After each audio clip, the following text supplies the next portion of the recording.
Kisah nenek di Bogor jadi tersangka penguasaan lahan padahal beli tanah sebelah silam. Menteri Desa heran. Nasib pilu dialami seorang nenek bernama Dwi Purwaningsih, 60, jadi tersangka penguasaan lahan atas tanahnya sendiri. Nenek Dwi dituding telah menguasai tanah perhutani tanpa izin, padahal tanah tersebut sudah dia beli sejak 2014 silam di Desa Sukawangi, Kecamatan Sukamakmur, Kabupaten Bogor. Tanah tersebut juga dibeli nenek Dwi secara sah dengan alas hak akta jual beli, AJB, sekitar 11 tahun yang lalu. Bahkan nenek Dwi juga mengaku selalu membayar pajak bumi dan bangunan, PBB, atas lahannya tersebut. Namun kini setelah Gakum Kementerian Kehutanan melakukan penyelidikan sejak Maret 2025, dia malah dijadikan sebagai tersangka atas tanahnya tersebut. Ternyata nasib pilu kasus tuduhan penguasaan lahan itu juga tak hanya dialami nenek Dwi. Nenek Dwi merupakan satu dari 4 orang yang menjadi tersangka di Desa Sukawangi atas penyelidikan Gakum Kementerian Kehutanan ini.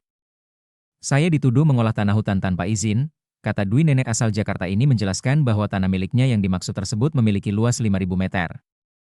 Saya beli, saya bayar PBB, pajak bumi dan bangunan, ada suratnya, katanya.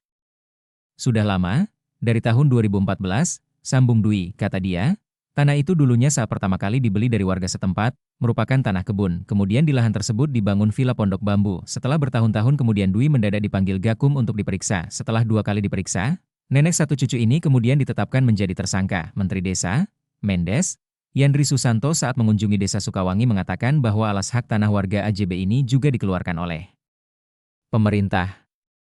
AJB kan Pak Camat yang mengeluarkan, negara juga yang mengeluarkan, kata Yandri sembari tertawa. Dia menjelaskan Desa Sukawangi sudah ada sejak 1930-an. Warganya pun sudah diakui negara seperti punya KTP Desa Sukawangi, bisa nyoblos saat pemilu.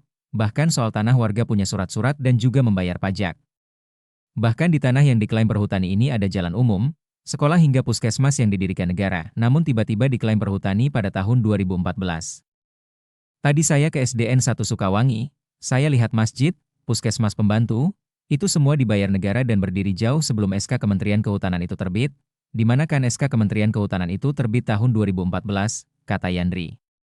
Bagi saya ini aneh bin ajaib, harusnya tidak keluar SK ini. Nah ini nanti saya akan koordinasi dengan kementerian terkait seperti Kementerian Kehutanan, ungkapnya.